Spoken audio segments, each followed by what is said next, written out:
السلام علیکم ورحمۃ اللہ وبرکاتہ نحمدہ ونصلی علی رسولہ الکریم اما بعد الحمدللہ قصص الانبیاء کی یہ کلاس نمبر 14 ہے، جس کے اندر آپ کے سامنے دو انبیاء کے مختصر واقعات میں ذکر کروں گا آج انشاءاللہ، حضرت ایوب علیہ السلام اور حضرت یونس علیہ السلام۔ سب سے پہلے آپ کے سامنے حضرت ایوب علیہ السلام کا واقعہ آئے گا۔ حضرت ایوب، ان کا ذکر قرآن کے اندر 4 مرتبہ آیا ہے۔ اللہ رب العالمین نے ان کا ذکر قرآن کے اندر سورہ نساء، سورہ انعام، سورہ انبیاء اور سورہ صاد میں ذکر کیا ہے 4 مرتبہ۔ سورہ انعام، سورہ نساء، سورہ انبیاء اور سورہ صاد۔ اللہ رب العالمین نے 4 مرتبہ قرآن کریم کے اندر حضرت ایوب علیہ السلام کا ذکر کیا۔ ان کا بہت زیادہ تذکرہ یا ان کی بہت زیادہ ڈیٹیل، قوم کی ڈیٹیل، دعوت کی ڈیٹیل قرآن کے اندر موجود نہیں ہے۔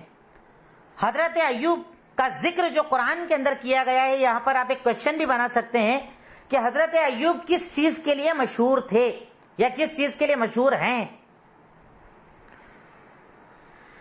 تو حضرت ایوب علیہ السلام اپنے صبر کے لیے بہت زیادہ مشہور ہیں۔ حضرت ایوب اپنے صبر کی وجہ سے بہت زیادہ مشہور ہیں، اور اگر آپ قرآن کی تلاوت کریں تو قرآن کے اندر حضرت ایوب علیہ السلام کا ذکر صرف 4 مرتبہ ملتا ہے، اور اس میں بھی بہت زیادہ ڈیٹیلز موجود نہیں ہیں۔ آپ کی جو تفصیل ملتی ہے قرآن کے اندر وہ صرف اتنی کہ آپ نے بڑا صبر کیا تھا، بیماری کے اندر آپ بڑے صبر کرنے والے تھے۔ تو حضرت ایوب علیہ السلام کا یہ ذکر قرآن کے اندر موجود ہے۔ تو میں نے آپ کو بتایا کہ حضرت ایوب علیہ السلام کا ذکر قرآن کے اندر 4 مرتبہ آیا ہے۔ سورہ نساء، سورہ انعام، سورہ صاد اور سورہ انبیاء، 4 سورتوں میں ان کا ذکر موجود ہے۔ آپ کس چیز کے لیے مشہور تھے؟ تو آپ اپنے صبر کے لیے مشہور ہیں، آپ کے صبر کے لیے آپ کو پہچانا جاتا ہے، اور اسی طریقے سے اللہ رب العالمین نے ذکر قرآن کے اندر آپ کا کیا ہے۔ اب آپ کا علاقہ کون سا تھا، یعنی کون سے علاقے میں آپ نبی بنا کر بھیجے گئے تھے؟ آپ کو اللہ رب العالمین نے ملک شام کے ایک علاقہ ہے جس کا نام ہے حوران نام کی جگہ ہے، وہاں پر آپ کو نبی بنا کر بھیجا گیا تھا۔ ملک شام میں حوران نام کی ایک جگہ ہے، وہاں پر اللہ رب العالمین نے حضرت ایوب علیہ السلام کو نبی بنا کر بھیجا۔ اب یقیناً آپ نے اپنی قوم کو توحید کی دعوت دی ہی ہوگی، کیونکہ جتنے بھی انبیاء دنیا کے اندر آئے ان کی دعوت توحید ہی ہوا کرتی تھی۔ پر آپ کے بارے میں جو چیز مشہور ہے بہت زیادہ، وہ یہ کہ اللہ رب العالمین نے آپ کو بہت مال سے نوازا تھا، بہت مال دیا تھا، اولاد دی تھی، نعمتیں عطا کی تھی، پر اس کے بعد اللہ رب العالمین نے آپ کا امتحان لیا اور وہ ساری نعمتیں آپ سے چھین لیں۔ مال بھی ختم، اولاد بھی ختم، یہاں تک کہ آپ کے رشتہ داروں نے بھی آپ کا ساتھ چھوڑ دیا آپ کی اس تکلیف میں، اور آپ کے ساتھ صرف اکیلی آپ کی ایک بیوی باقی بچی تھی، ان کے علاوہ سب نے آپ کا ساتھ چھوڑ دیا تھا، کیونکہ آپ کو بیماری لگ گئی تھی۔ اب آپ کو بیماری کون سی تھی اس کی تفصیل تو بہت زیادہ قرآن میں نہیں ملتی، نہ احادیث میں ملتی ہے۔ بعض اسرائیلی روایات آتی ہیں جس سے پتا چلتا ہے کہ سالوں سال آپ بیمار رہے، کنٹینیو آپ بیمار رہے۔ کسی نے کہا آپ کو چیچک کی بیماری ہوئی، کسی نے کہا آپ کو کیڑے لگ جانے کی بیماری ہوئی، الگ الگ بیماریوں کا تذکرہ ہے، پر چونکہ قرآن میں اللہ نے ذکر نہیں کیا اس لیے ہم صرف اتنا لکھیں گے اور یاد رکھیں گے کہ حضرت ایوب علیہ السلام سالوں سال بیمار رہے۔ اللہ نے مال دے کر چھین لیا، اولاد دے کر چھین لی، نعمتیں دے کر چھین لی، اخیر میں صرف آپ کے ساتھ آپ کی بیوی بچی اور باقی سب آپ کو چھوڑ کر چلے گئے۔ یعنی اولادوں کا تو انتقال ہو گیا، مان چھن گیا، اور جب مال چلا گیا تو آٹومیٹک رشتہ دار بھی دور ہو گئے۔ آپ جانتے ہیں کہ اللہ رب العالمین اللہ کے نبی کئی احادیث کے اندر ارشاد فرماتے ہیں کہ ان اشد الناس بلاء الانبیاء، اس دنیا میں سب سے زیادہ آزمائشیں جن کی ہوتی ہیں وہ نبی ہوتے ہیں۔ اللہ تعالیٰ انبیاء کی سب سے زیادہ آزمائشیں لیتا ہے، ایگزام لیتا ہے، امتحان لیتا ہے، اور اس کے بعد الامثل فالامثل، جو نبی جیسے ہوتے ہیں، نبیوں کے راستے پر ہوتے ہیں، نبیوں کے راستے کو اپنی زندگی بناتے ہیں، اللہ رب العالمین ان کا بھی ویسے ہی امتحان لیتا ہے۔ تو یہاں پتہ چلتا ہے کہ اگر اللہ تعالیٰ آپ کو مال دے اور چھین لے، اولاد دے اور اولاد کا انتقال ہو جائے، ماں باپ کا انتقال ہو جائے، گھر بار تباہ ہو جائے، تو آپ اس بات پر خوشی کا اظہار کیجئے کہ اللہ تعالیٰ نے آپ کا امتحان لیا، کیونکہ اللہ تعالیٰ اپنے محبوب بندوں کا امتحان لیتا ہے۔ یہ اللہ رب العالمین کا طریقہ ہوتا ہے کہ اللہ رب العالمین اپنے محبوب بندوں کا امتحان لیتا ہے۔ آزمایا جانا، مال اور دولت کا کم ہونا، مال اور دولت کا آنا جانا، اس سے کبھی ایک مومن کو گھبرانا نہیں چاہیے۔ آج آپ دیکھتے ہیں کئی اخبارات میں آپ پڑھ رہے ہیں، نیوز میں آپ کے اندر دیکھ رہے ہیں، بڑے بڑے لوگ، یہ پیسہ ہے، دولت ہے، ذرا سا ڈپریشن آیا سوسائڈ کر لیا، قرضہ بڑھ گیا سوسائڈ کر لیا۔ ابھی سوسائڈ کے کیس کنٹینیو بڑھ رہے ہیں اور لگتا ہے اور زیادہ ابھی بڑھیں گے، لیکن ایک مومن ان حالات کے اندر اپنے رب پر یقین رکھتا ہے کہ جب تک میرے پاس تھا دینے والا اللہ تھا، اب لیا ہے تو لینے والا اللہ ہے، اگر اس نے لیا ہے تو مجھے صبر کی طاقت بھی دے گا، ان پریشانیوں سے نکلنے کے راستے بھی بنائے گا، جیسے راستے اللہ رب العالمین اپنے انبیاء کے لیے بناتا تھا، جیسے راستے اللہ رب العالمین اپنے انبیاء اکرام کے لیے بنا کر ان کی پریشانیوں کو دور کیا کرتا تھا۔ حضرت ایوب علیہ السلام صبر کر رہے ہیں، ایک دو دن نہیں، ایک دو مہینے نہیں، سالوں سال صبر کر رہے ہیں، اللہ رب العالمین کے آگے امتحان دے رہے ہیں، اللہ تعالیٰ آزما رہا ہے، وہ آزمائشوں کو دیتے چلے جا رہے ہیں، پر جب آزمائشیں بہت زیادہ ہو گئیں، بیماری بہت زیادہ بڑھ گئی، تب حضرت ایوب علیہ السلام نے دعا مانگی اللہ سے۔ وہ دعا اللہ تعالیٰ سورہ انبیاء آیت نمبر 83 کے اندر ذکر کرتا ہے۔ سورہ انبیاء آیت نمبر 83، اللہ رب العالمین نے اس دعا کا ذکر کرتے ہوئے ارشاد فرمایا، وَأَيُّوبَ اذ نادى ربه انی مسنی الضر وانت ارحم الراحمین، کہ ایوب کو یاد کیجئے جب انہوں نے اللہ رب العالمین کو پکارا اور پکار کر اللہ تعالیٰ سے دعا مانگی، اور دعا مانگ کر اللہ رب العالمین سے یہ کہا، انی مسنی الضر، اے اللہ مجھے تھوڑی سی تکلیف پہنچ گئی ہے اور تو سب سے زیادہ رحم کرنے والا ہے، یعنی مجھ پر رحم فرما دے، میرے حالات میں آسانی فرما دے۔ اگر آپ اس آیت کے اوپر غور کریں تو اس آیت میں آپ کو دعا مانگنے کا ادب سکھایا جا رہا ہے۔ ہم دعا مانگتے ہیں اور کہتے ہیں دعا قبول نہیں ہوتی، کیونکہ ہم دعا مانگنے کے صحیح طریقوں کو استعمال نہیں کرتے۔ اللہ رب العالمین سورہ انبیاء آیت نمبر 83 کے اندر دعا مانگنے کا طریقہ بھی بتا رہا ہے، حضرت ایوب کی دعا کا بھی ذکر کر رہا ہے کہ حضرت ایوب بہت پریشان ہو گئے، جیسے آج ہم بہت پریشان ہیں، اب ہم دعا کریں گے تو دعا کا ادب کیا ہو؟ سب سے پہلے اللہ کے نام کا وسیلہ لگایا جائے، جیسے حضرت ایوب نے کہا، اے رب، آپ کہیے اللہ رحمان رحیم مالک غفور سمیع بصیر علیم خبیر، جو آپ کو لگے اس انداز میں آپ دعا مانگیں، پر اللہ کے ناموں کو استعمال کریں۔ آپ جانتے ہیں اللہ رب العالمین نے، اللہ کے نبی نے احادیث کے اندر بتایا ہے کہ اللہ تعالیٰ کے پیارے پیارے نام ہیں، جب دعا مانگو تو ان ناموں کو پکارا کرو، یعنی ناموں کا آپ وسیلہ لگا سکتے ہیں۔ حضرت ایوب نے کہا، اے رب مجھے تھوڑی سی تکلیف پہنچ گئی ہے۔ اچھا یہ نہیں بول رہے ہیں بہت پریشان ہوں، حالات خراب ہو گئے ہیں، یہ کیا چل رہا ہے، یہ کیا تکلیف ہے، کیا بول رہے ہیں؟ اللہ کے سامنے اپنی پریشانی کو کیسے بتاؤ؟ چھوٹی سی بتاؤ، یہ دعا کا ادب ہے۔ اے اللہ مجھے تھوڑی سی تکلیف پہنچ گئی ہے، پر تکلیف میری ہے ٹھیک اپنی جگہ، پر تو ارحم الراحمین ہے۔ یہاں تیسری چیز یہ پتا چلی کہ جب اللہ کو پکارو تو جو دعا آپ مانگ رہے ہو اس دعا کے حساب سے نام کا بھی استعمال کرنا چاہیے۔ جیسے حضرت ایوب کو بیمار تھے تو رحم کی ضرورت تھی، تو انہوں نے کہا تو ارحم الراحمین ہے۔ آپ توبہ کرنے جاؤ آپ تو بولو تو غفور ہے۔ آپ کو اگر کسی خاص اسپیشل چیز کی بات کرنی ہے تو اللہ رب العالمین کے اسپیشل ناموں کو استعمال کرنا شریعت مطہرہ کا طریقہ ہے۔ یہ دعا کا ادب ہے کہ ہم جب دعا مانگیں تو اللہ رب العالمین کے خاص ناموں کا استعمال کریں۔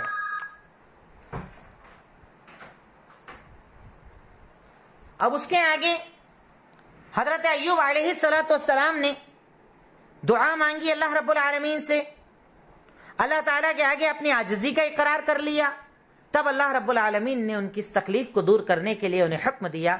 اب انہی آیتوں کو اگر پڑھیں گے سورہ صاد کے اندر، سورہ انبیاء کے اندر سارے تذکرے موجود ہیں کہ انہوں نے حضرت ایوب کو اللہ تعالیٰ نے کہا کہ آپ اپنے پیر کو زمین پر ماریے، وہاں سے اللہ تعالیٰ نے ایک پانی نکالا، ایک چشمہ نکالا، ٹھنڈا پانی، کہا اسے پی بھی لو اور اس سے نہا بھی لو، اور اللہ رب العالمین نے اس کے ذریعے ان کی تکلیفوں کو دور کر دیا، ساری تکلیفیں دور ہو گئی۔ اللہ نے دوبارہ مال عطا کیا، دوبارہ اولاد عطا کی، دوبارہ نعمتیں عطا کی۔ اس ذریعے سے اللہ رب العالمین نے حضرت ایوب کو آزمائش بھی دی اور اس آزمائش کا بدلہ بھی دیا۔ 93 سال کی عمر میں ان کا انتقال ہوا تھا، 93 سال کی عمر میں ان کا انتقال ہوا تھا۔ اس کے علاوہ بہت زیادہ ڈیٹیل حضرت ایوب علیہ السلام کی قرآن اور حدیث کے اندر نہیں ملتی۔ اللہ تعالیٰ نے قرآن میں انہیں جب بھی یاد کیا ان کے صبر کے لیے یاد کیا۔ تو اس سے ہمیں کیا پتا چلا، اس واقعے سے ہم نے کیا سیکھا؟ تو اس واقعے سے ہم نے کچھ چیزیں جو سیکھی، اس میں سب سے پہلی اور سب سے بڑی چیز یہ ہے کہ ایک مومن کو مصیبت پر صبر کرنا چاہیے۔ مصیبت، تکلیف، پریشانی، درد، فکر، غم، یہ سب اللہ تعالیٰ کے امتحان ہیں، یہ آنے جانے ہیں۔ پر ایک مومن حضرت ایوب کے اس واقعے سے یہ سیکھتا ہے کہ جب نبی ہیں، اللہ کے پسندیدہ ہیں، اللہ تعالیٰ نے مبعوث کیا ہے، اللہ ان سے زیادہ کسی انسانوں کو پسند نہیں کرتا، انبیاء سب سے افضل ہوتے ہیں۔ اب جب اتنی افضل شخصیتوں پر امتحان اللہ تعالیٰ لے سکتا ہے تو ہماری اوقات اور حیثیت کیا ہے؟ تو پہلی چیز ہم نے یہ سیکھی کہ مومن کو تکلیف میں صبر کرنا چاہیے۔ دوسری چیز ہم نے یہ سیکھی کہ مصیبت کسی پر بھی آ سکتی ہے، یعنی مصیبت جب انبیاء پر آ سکتی ہے تو مصیبت کسی پر بھی آ سکتی ہے۔ دوسری چیز ہم نے یہ سیکھی۔ تیسری چیز، انسان کا امتحان اس کے ایمان کے مطابق ہوتا ہے۔ انسان کا امتحان اس کے ایمان کے مطابق ہوتا ہے، یعنی آپ اپنے ایمان میں جتنے مضبوط رہیں گے انشاءاللہ اتنا اللہ تعالیٰ کا آپ پر امتحان آئے گا۔ اور میں آپ کو کنٹینیو انبیاء کے واقعات میں بتا بھی رہا ہوں، حضرت آدم کا امتحان، حضرت نوح کا امتحان، حضرت ابراہیم کا امتحان، حضرت یوسف کا امتحان، کتنے انبیاء کے واقعات میں آپ کو بتا چکا ہوں۔ تو اس سے پتا چلتا ہے کہ انسان کا امتحان اس کے ایمان کے مطابق ہوتا ہے، یعنی آپ اپنے ایمان کے اندر جتنے زیادہ مضبوط ہوتے چلے جائیں گے انشاءاللہ اللہ تعالیٰ آپ کے اتنے امتحان لے گا، کیونکہ اس کے ذریعے اللہ تعالیٰ آپ کی دنیا کو سنوارنا چاہتا ہے اور آپ کی آخرت کو بہتر بنانا چاہتا ہے۔ اس کے بعد ایک آخری چیز، چوتھا پوائنٹ یہ لکھیں کہ اگر انسان متقی بن کر صرف اللہ سے مانگے تو اللہ مصیبتیں دور کر دیتا ہے۔ انسان متقی بن کر صرف اللہ سے دعا مانگے تو اللہ تعالیٰ مصیبتوں کو دور کر دیتا ہے۔ جیسے حضرت ایوب کی مصیبتوں کو اللہ تعالیٰ نے دور کیا، کچھ دن تکلیفیں آئیں، کچھ سال گزارے پریشانیوں میں، کچھ سال گزارے آپ نے تکلیفوں پر پھر اللہ تعالیٰ کی مدد آئی نا، اللہ نے آپ پر انعام کیا نا، اللہ تعالیٰ نے آپ پر احسان کیا نا، تو آپ گھبرائیے مت۔ اللہ تعالیٰ کی مدد متقیوں پر آتی ہے، اللہ تعالیٰ کی مدد ایمان والوں پر آتی ہے، پر ہاں کب آئے گی یہ صرف اللہ جانتا۔ ورنہ ہم لوگ کیا بولتے، اپنا تو ہوتا ہی نہیں، اپنا تو کچھ اچھا ہی نہیں ہوتا ہے، اپنا تو کام ہی برا چل رہا ہے، ایسا نہ سوچیں۔ آپ اللہ تعالیٰ کی ذات پر ایمان رکھیں، یقین رکھیں، اللہ تعالیٰ جب دینے پر آئے گا، عطا کرنے پر آئے گا، اللہ رب العالمین آپ کی تکلیفوں کو دور کرے گا۔ پر یہ تو آپ کا امتحان ہے نا، جب تک آپ تکلیف میں ہیں، آپ بیماریوں کے اندر ہیں، آپ پریشانیوں کے اندر ہیں، آپ تکلیفوں کے اندر ہیں، آپ درد کے اندر ہیں، تو انشاءاللہ اللہ تعالیٰ آپ کو عبادتوں کا ثواب دے گا، آپ کے ایمان کو قبول کرے گا، آپ کی تکلیفوں کو قبول فرمائے گا۔ تو آپ اس چیز سے نہ گھبرائیں، آپ اس سے پریشان نہ ہوں، اللہ تعالیٰ کے امتحان پر صبر کریں، کیونکہ اللہ تعالیٰ انسان کو اس کے عمل، اس کی تکلیفوں کے مطابق بہترین بدلے عطا کرتا ہے۔ 4 چیزیں میں نے آپ کے سامنے ذکر کی۔ نیکسٹ واقعہ آپ کے سامنے حضرت یونس علیہ السلام، حضرت یونس علیہ السلام، پہلے آپ ان کا نام لکھ لیجئے کیونکہ ان کے قرآن کے اندر 3 نام آئے ہیں۔ حضرت یونس علیہ السلام، ان کے نام، ان کے 3 نام اللہ رب العالمین نے قرآن کے اندر ذکر کیے ہیں۔ ایک تو حضرت یونس، دوسرا ذنون، ذال الف پھر لام پھر نون واو نون، ذنون، ZANNUN، ذنون، اور تیسرا نام ہے ان کا صاحب الحوت، یونس، ذنون اور صاحب الحوت۔ نون بھی کہا جاتا ہے مچھلی کو اور حوت بھی کہا جاتا ہے مچھلی کو، مچھلی والا کہا مطلب اللہ تعالیٰ نے۔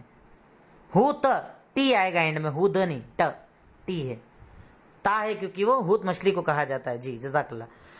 اللہ رب، ابھی ان کا لکھیے قرآن میں ان کا ذکر، تو قرآن میں ان کا 4 مرتبہ ذکر آیا، جیسے حضرت ایوب کا 4 بار ذکر آیا، حضرت یونس کا بھی 4 بار ذکر آیا ہے۔ 4 بار اللہ تعالیٰ نے قرآن کے اندر حضرت یونس علیہ السلام کا ذکر کیا۔ ایک سورہ نساء، سورہ انعام، سورہ نساء، سورہ انعام، سورہ یونس اور سورہ صافات، ایک سورت پوری انہی کے نام پر مطلب اللہ نے نازل کر دی۔ سورہ نساء، سورہ انعام، سورہ یونس اور سورہ صافات، یعنی اللہ تعالیٰ نے 4 مرتبہ قرآن کے اندر ان کا ذکر فرمایا، اور میں نے نام بتائے، کہیں کہا یونس، کہیں کہا ذنون اور کہیں کہا صاحب الحوت، مچھلی والے۔ اب ان کا علاقہ کون سا تھا؟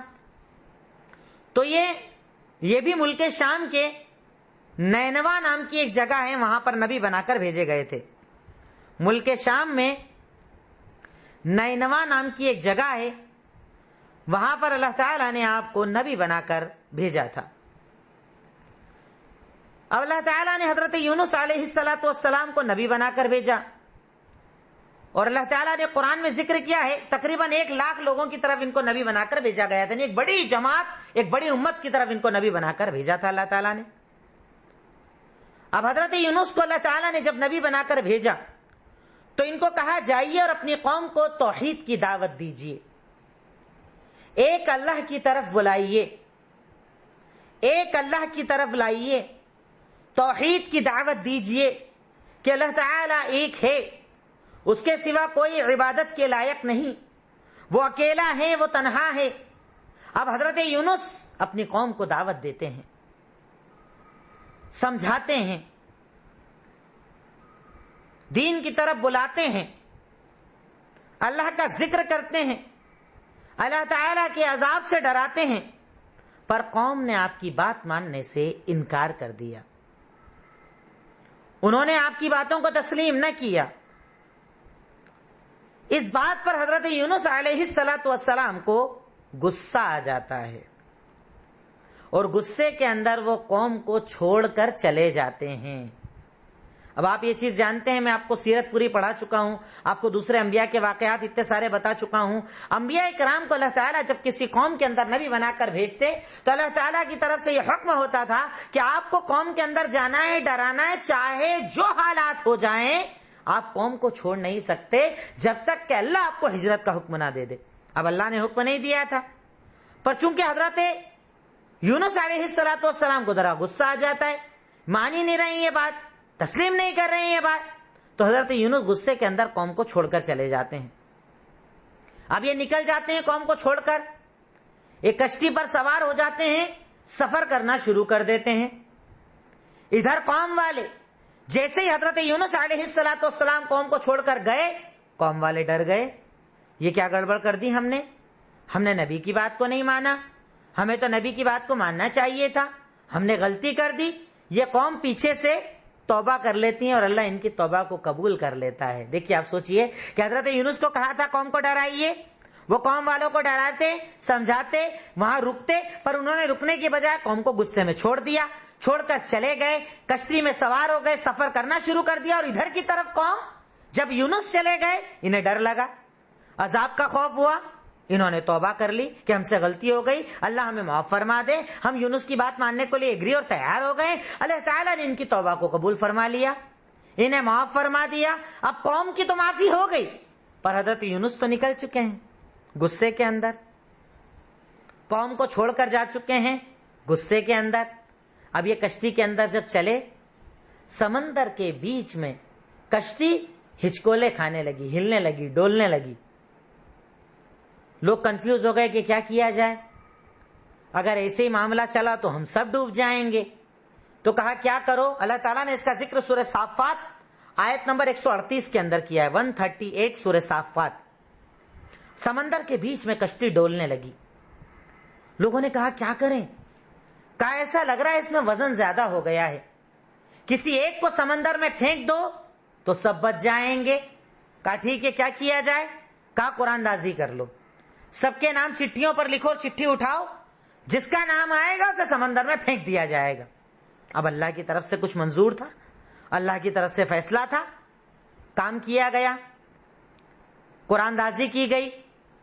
قرآن دازی کے اندر نام آتا ہے حضرت یونس علیہ السلام کا کہ انہیں پھینکا جائے گا. اب روایات میں تو اس کا تذکرہ قرآن میں کلیئر نہیں ہے، پر بعض روایات کے اندر آتا ہے کہ 3 بار نام ڈالا گیا کہ ارے یہ تو نبی ہیں، اتنے پہنچے ہوئے ہیں، ان کو کیسے پھینک دے. دوبارہ کرو، تیبارہ کرو، 3 بار کیا، پر بار بار حضرت یونس علیہ السلام کا نام آیا. اب کیا کریں. حضرت یونس کو کشتی سے پھینک دیا گیا. جیسے ہی ان کو سمندر میں پھینکا جاتا ہے، اللہ تعالی کی طرف سے ایک مچھلی آتی ہے، بہت بڑی مچھلی، اور وہ ان کو اپنے منہ کے اندر نگل لیتی ہے. یعنی پیٹ میں پہنچ جاتے ہیں مچھلی کے، اور مچھلی انہیں نگل لیتی ہے. پر چونکہ یہ اللہ تعالیٰ کا امتحان تھا، موت تو مقصد تھی نہیں، اس لیے مچھلی نے نگلا، پر آپ کی کوئی ہڈی بھی نہیں ٹوٹی اور آپ کو تکلیف بھی نہیں ہوئی، اور آپ زندہ صحیح سلامت مچھلی کے پیٹ کے اندر آ گئے. اب مچھلی کے پیٹ میں جب آپ پہنچے، تکلیف کے اندر جب آپ پہنچے، اس درد کے اندر جب آپ چلے گئے، اللہ تعالیٰ ذکر کرتا ہے بڑے پیارے انداز کے اندر سورہ انبیاء آیت نمبر 87، جس میں آپ ہیڈنگ لکھ سکتے ہیں حضرت یونس کی توبہ، جس کا ذکر اللہ تعالیٰ نے سورہ انبیاء آیت نمبر 87 کے اندر کیا. سوچیے کیا منظر رہا ہوگا. ابھی اگر آپ ایک کمرے کے اندر بیٹھے ہوں، چکا چوند لائٹ چل رہی ہو، باہر سناٹے والا اندھیرا ہو، اور اچانک لائٹ بند ہو جائے، کیسا اندھیرا ہوتا ہے. انگلیاں نظر نہیں آتی، ہاتھ نظر نہیں آتا، کوئی سامان آپ دیکھ نہیں پاتے. اللہ تعالیٰ کہتا ہے فَنَادَى فِي الظُّلُمَاتِ. حضرت یونس علیہ السلام نے اندھیروں سے اپنے رب کو پکارا. اندھیروں سے، یہ نہیں کہ اندھیرے سے، اندھیروں سے. اب اندھیروں سے کیوں؟ پہلے تو مچھلی کے پیٹ کا اندھیرا،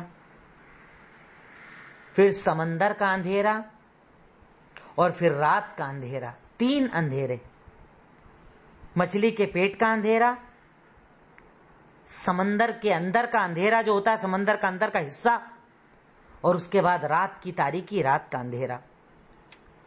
اس اندھیرے سے حضرت یونس علیہ السلام اللہ رب العالمین کو پکارتے ہیں، اور پکار کر ارشاد فرماتے ہیں وَنَادَى فِي الظُّلُمَاتِ.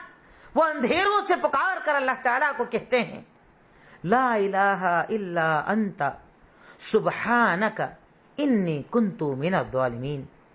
اے اللہ، تیرے سوا کوئی عبادت کے لائق نہیں. سبحانک، تو بڑا پاکیزہ ہے، تو بڑا بابرکت ہے. انی کنت من الظالمین، یقیناً میں ہی ظالموں میں سے ہوں. میں نے غلطی کر دی ہے، میں نے گناہ کر دیا ہے، میں نے ظلم کر لیا ہے. اے اللہ مجھے ایسا نہیں کرنا تھا، اے اللہ مجھے یہ عمل نہیں کرنا تھا، پر اللہ مجھ سے غلطی ہو گئی ہے. میں اندھیروں سے تجھے پکار رہا ہوں، مچھلی کے پیٹ سے پکار رہا ہوں. اور اگر آپ نے اکثر سنا کوئز کانٹیسٹ کے اندر ایک سوال بھی آتا ہے کہ وہ کون سے نبی ہیں جو چلتی پھرتی زمین میں عبادت کر رہے تھے، تو حضرت یونس تھے، کیونکہ ان کی جو زمین تھی وہ چل رہی تھی. مچھلی تو چل رہی تھی اور اس کے اندر وہ اندھیروں سے پکار رہے ہیں، اللہ تعالیٰ کو پکار رہے ہیں اور وہاں سے اپنے گناہوں کا اقرار کر رہے ہیں۔ اللہ تعالیٰ اپنے بندوں کی توبہ کو قبول کرتا ہے۔ اللہ تعالیٰ اپنے بندوں کو تکلیفوں میں اکیلا نہیں چھوڑتا ہے۔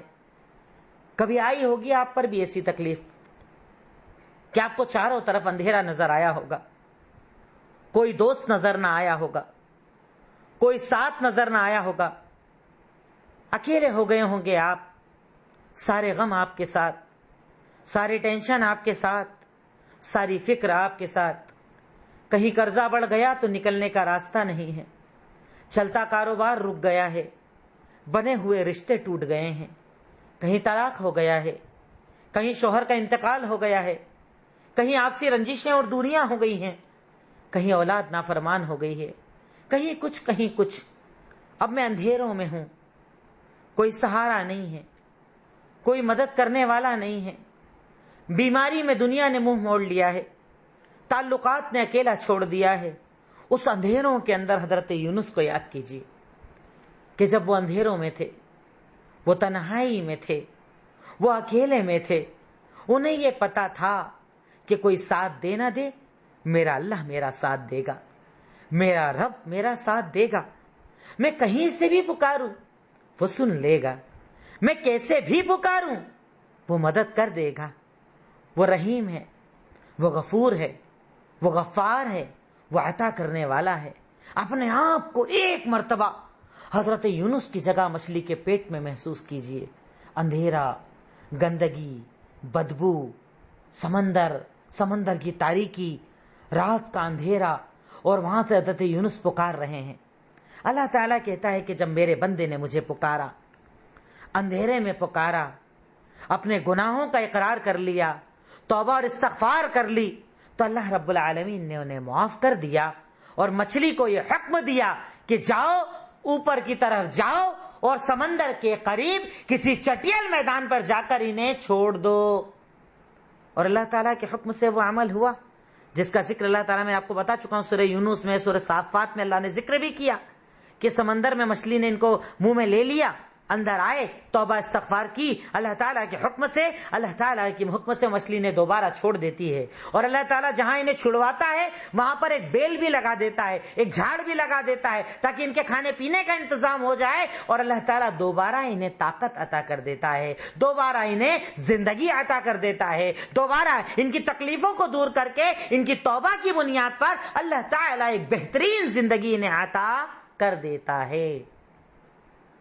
حضرت یونس کا اگر آپ واقعہ قرآن میں پڑھیں اور سنیں تو ان کے تعلق سے صرف اتنی ہی چیز قرآن کے اندر اللہ رب العالمین نے ذکر کی ہے، وہ ہے ان کی توبہ۔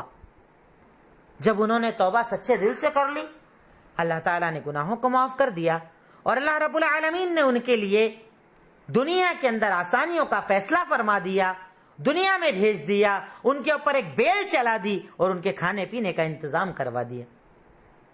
اب اس واقعے سے ہم نے کیا سیکھا؟ سب سے پہلی چیز، آج کے اس تکلیف کے دور کے اندر، کورونا وائرس سے آئے ہوئے لاک ڈاؤن کے دور کے اندر، کاروبار کی بربادی کے اندر، سب سے بڑی چیز جو حضرت یونس کی زندگی سے اور حضرت ایوب کی زندگی سے ہمیں پتہ چلتی ہے وہ یہ، اللہ کو پکارو وہ تمہاری سنے گا، اللہ کو پکارو وہ تمہاری سنے گا، یا اس کو لکھیں آپ، صرف اللہ کو پکارو وہ تمہاری سنے گا۔ اللہ دینے والا اور عطا کرنے والا ہے۔ دوسری چیز، توبہ ہر تکلیف سے نجات کا ذریعہ ہے، توبہ ہر تکلیف سے نجات کا ذریعہ ہے۔ ابھی ان حالات کے اندر آپ پریشان ہو، آپ کو راستہ نظر نہیں آ رہا، آپ کو کچھ سمجھ میں نہیں آ رہا، سوجھ نہیں پڑ رہی، کتنی تکلیفیں آپ کی ہے، پر یہ یاد رکھو آپ کی تکلیف آپ کی نظر میں بڑی ہے پر اللہ کے لیے چھوٹی ہے۔ توبہ ہر مصیبت سے نجات کا ذریعہ ہے، توبہ سے اللہ رب العالمین ہر تکلیف کو آسان فرما دیتا ہے۔ تیسری چیز، اکیلے میں، تنہائی میں اگر ہماری کوئی سن سکتا ہے تو وہ اللہ رب العالمین ہے۔ اکیلے میں، تنہائی میں اگر ہماری کوئی سن سکتا ہے تو وہ اللہ رب العالمین ہے۔ اکیلے میں بھی پکارو، تنہائی میں بھی پکارو، دھیرے سے بھی پکارو، تیز آواز میں بھی پکارو، وہ سننے والا اور جاننے والا ہے۔ اپنے آپ کو اکیلا کبھی مت سمجھو، کبھی مت سوچو کہ میں اکیلا ہوں۔ میرا رب میرے ساتھ ہے، میرا خالق میرے ساتھ ہے، میرا مالک میرے ساتھ ہے، اور اگر وہ میرے ساتھ ہے تو دنیا کی کوئی طاقت مجھے برباد یا مٹا نہیں سکتی۔ تو تیسری چیز جو ہمیں یاد رکھنے والی ہے وہ یہ کہ اکیلے میں، تنہائی میں صرف اللہ ہی سن سکتا ہے۔ چوتھی چیز، بندے کو اللہ کی نافرمانی سے ڈرنا چاہیے کہ جب اللہ تعالی نبی سے ناراض ہو سکتا ہے تو ہماری کیا اوقات اور کیا حیثیت ہے۔ اللہ تعالی جب اپنے نبی سے ناراض ہو سکتا ہے تو ہمیں بھی اپنے گناہوں کے تعلق سے بہت زیادہ ڈرنا چاہیے، اپنے گناہوں کے بارے میں فکر مند رہنا چاہیے۔ یہ نہ سوچو کہ میرا گناہ چھوٹا ہے، یہ نہ سوچو میں نے کیا غلط کیا ہے۔ اللہ تعالیٰ کے اوپر یقین رکھو، اللہ تعالیٰ پر اعتماد کرو، پر ساتھ ساتھ میں اپنے لیے توبہ اور استغفار کے دروازے بھی کھلے رکھو۔ بار بار اللہ تعالیٰ سے توبہ کرو، بار بار اللہ تعالیٰ کے سامنے استغفار کرو، کیونکہ اللہ رب العالمین معافی مانگنے والوں کی معافی کو قبول فرماتا ہے۔ تو آج آپ کے سامنے یہ شارٹ کے اندر صرف 2 واقعات تھے، کل انشاءاللہ ان کے آگے کے انبیاء کرام کے واقعات آپ کے سامنے آئیں گے۔ اللہ رب العالمین ان تمام واقعات کو ہمیں صرف سننے والا نہیں، عمل کرنے والا اور ایمان رکھ کر اپنی زندگی کو بدلنے والا بنائے۔ وآخر دعوانا ان الحمدللہ رب العالمین۔ السلام علیکم ورحمۃ اللہ وبرکاتہ۔